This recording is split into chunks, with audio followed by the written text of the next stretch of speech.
Today we'll be looking into the lore of Keqing and speculating a little on her origins. There will be spoilers for the Archon quests up until the end of A New Star Approaches, so if you're happy with that, let's get started. Keqing's name comes from the Mandarin Chinese characters Ke, which means either a moment in time or to engrave, and Qing, which means sunny day. Put together, it means something like sunny moment. Though we don't know her surname, it may have been shown to us within the game already. We do know that she is from an aristocratic, illustrious family with a proud lineage, as stated in her character story and her passive talent, aristocratic dignity. Her style of fighting is known as Yunlai swordsmanship, Yun meaning cloud, and Lai meaning to arrive or next. While searching through the lore for anything on this style of swordsmanship, I came across the Yun family, a proud and illustrious family of Liyue that were famous for their craftsmanship and martial prowess. They were one of two families that created the prototype and Blackcliff weapons, alongside the Han family, and one of them even became a member of the Qixing in the past. The Lai part isn't something I could find anything on, but perhaps it meaning next or to arrive has some significance to passing on their teachings to their descendants. Or one of her ancestors got married and they joined both names together. Or maybe I'm wrong and it's just a coincidence. I guess we'll have to find out in the future. Though she is from a noble family, she does not see herself above others, and once served as a labourer for 2 months in order to understand their daily lives and refine a plan to improve their treatment. She has also pulled carts at the chasm, rammed earth at the South Wharf, and waited tables at small diners, all to gain experience to better herself and her effectiveness in her position of Yuheng. Yesterday's experiences will become tomorrow's strength, is one of the principles she lives by. In addition to her hard-working attitude, she also has a strong sense of justice, and once gathered evidence to report a powerful individual known for his abuses, possibly working for him undercover to gain this evidence. When he was apprehended without any idea of how he was exposed, Keqing appeared before him in the interrogation room, dressed in fine robes. He recognized her before the Millelith introduced her as the Yuheng of the Liyue Qixing, and at that point he realized that he was finished. Her title within the Qixing, known as Yuheng, is the name of a star in the Big Dipper constellation, also known as Alioth and the Tenacious Star. This star is associated with cleansing the world of sinners, so may hint towards her future role against the Abyss Order in Liyue. Yuheng means jade sighting tube, which is apparently a tool used in engineering to give temperature readings. This is quite fitting, seeing as she is in charge of real estate, construction, and livelihood management in Liyue. Her constellation Trula Sementari is Latin for stonemason's trowel, which is a tool used for construction, and so she seems to be on the path set out for her by the Divine, which would likely annoy her, as she feels that humans should be the ones in control of their own fates. Her skepticism of the gods was stronger in the past, and she once gave a speech at the Rite of Dissension that has since become famous. She said, "Rex Lapis has watched over Liyue for a millennium, but what about the next millennium? What about the next 10 or the next 100 millennia? How long are we expecting this status quo to last?" This made many people uncomfortable. The thought of their protector no longer taking care of them was a scary one in a world filled with gods and monsters. Many dismissed her speech, telling her not to worry about events far in the future or beyond the control of mortals, which disappointed and frustrated her, especially when upon hearing her speech, Rex Lapis burst out into hearty laughter. But in the end, her future-sighted and forward-thinking speech would become almost prophetic when Rex Lapis decided to resign from his role as Geo Archon. When she received her vision, she saw it as an insult by the gods and a challenge to her independent nature, and chose to destroy it. First, she left it in a huge fire for 3 days, only to find it unscathed. Then she decided to run it over with a minecart full of rocks to find no scratches upon it. Finally, she threw it from the Jade Chamber, hoping that the impact from such a height would shatter the insulting gift. After finding where it had landed, she realized that she couldn't destroy it, and decided to keep it to prevent it from falling into the wrong hands. Over time, Keqing came to appreciate it as a tool, as she felt no divine will imbued within it. She says, "The source of power is far less important than the character of its user." She now uses it when she goes out into the wilderness to train her body and mind, something many Adepti would practice, funnily enough.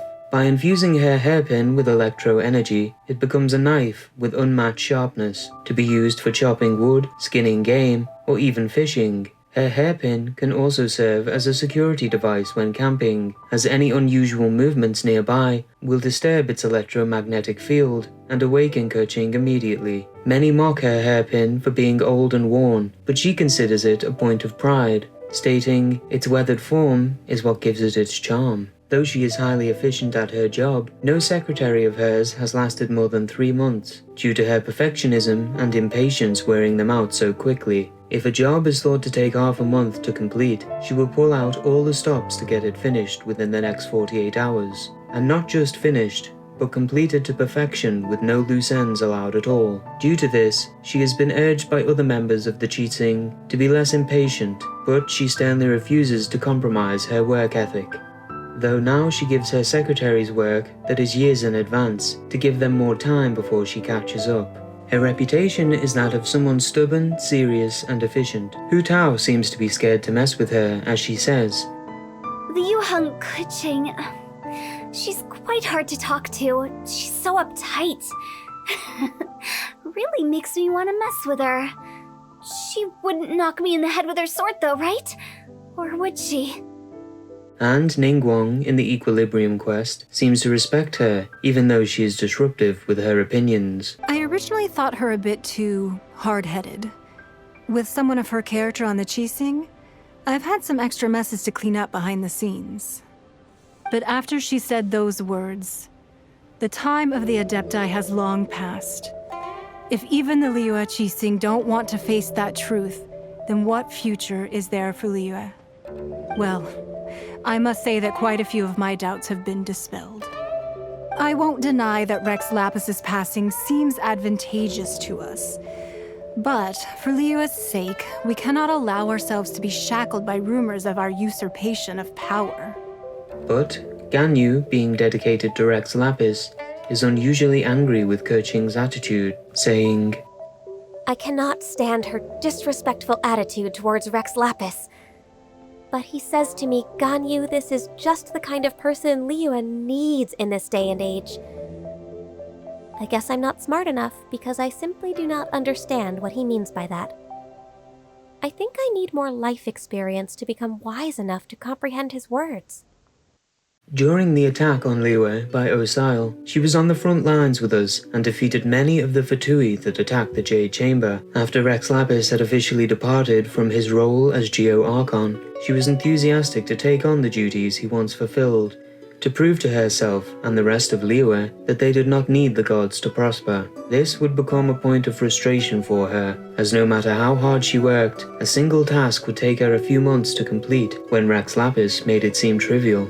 She didn't allow this to stop her though. She locked herself away to study the classics of various kinds that she had previously refused to read, accepting the wisdom within them. By the end of this period, she gained a certain calm and came to understand Rex Lapis, discarding her long-held opposition to him. Realizing that they both loved Liyue and were working to make it better, there was no need for them to be on opposing sides. She also came to understand the laugh he had given at her speech in the past. It was an expression of acknowledgement and expectation of her. She seems to be right, as he says this about her.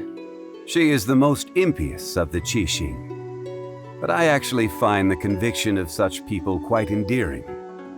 The only reason I was able to consider taking a step back from such overarching management of Liyue was because there are people like her. People who speak up when they believe themselves to be right, and then go and do something decisive about it.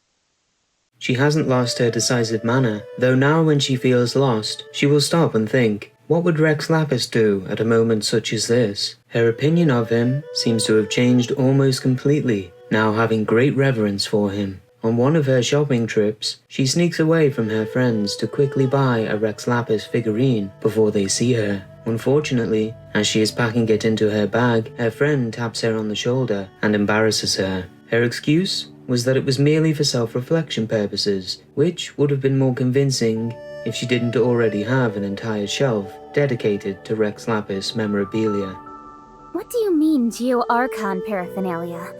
You're not suggesting my bedroom is full of that stuff, surely? I'm not a child anymore. Although... Okay, I did buy a couple of Rex Lapis figurines recently, but they're just to keep me on the straight and narrow. Look, just because I own an idol or two does not mean I idolize him, okay? Her relationship with Ganyu is now much better due to her newfound respect for Rex Lapis. She now asks Ganyu often for a second opinion. Ganyu has this to say. She came to me recently to discuss the reopening of the Bishui trade route. She even asked me what Rex Lapis would do if it were him. Admittedly, what we came up with was not quite on par with what he would have chosen. But seeing the way she kept starting her plan from scratch over and over again, I think I started to understand her a little bit. So, her future looks a bit less confrontational with the other members of the Qixing. She even says that her and Ningguang, though opposites personality-wise, have found common ground in the current climate, but certain trifling matters can still get on Keqing's nerves. Having said that, I ordered a Lucent Crescent from Mingxing Jewelry 3 months in advance, and when it was finally time to pick it up, they told me Ningguang had bought up the last few months' worth of Lucent Crescents for herself by paying double the price. She can be such a pain.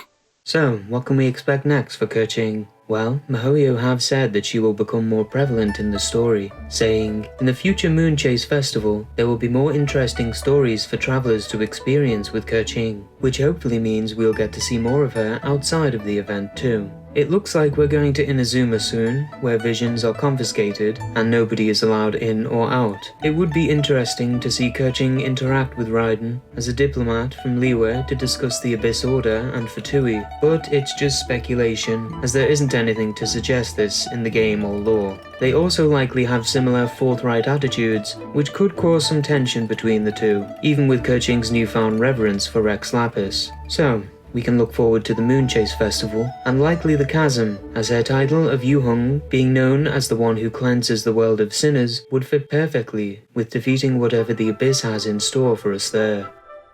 Oh, and one more thing, she's not a cat girl, it's just a hairstyle. And that's the video. I hope you enjoyed it. If you did, consider leaving me a like to let me know, subscribe if you want to see more lore videos like this, and leave a comment if you've got any ideas or theories you want me to look into. Thank you to everyone who's shown support and stuck with me so far. You're all awesome, and I consider myself pretty lucky to have such a great community. And I should finally get my new PC this week, or next, so I can make my videos without the worry of a nuclear meltdown when editing. Feel free to add me in-game if you're on EU, by the way. My teapot is always open to friends. As always, good luck on your wishes, and I hope you all have a great day.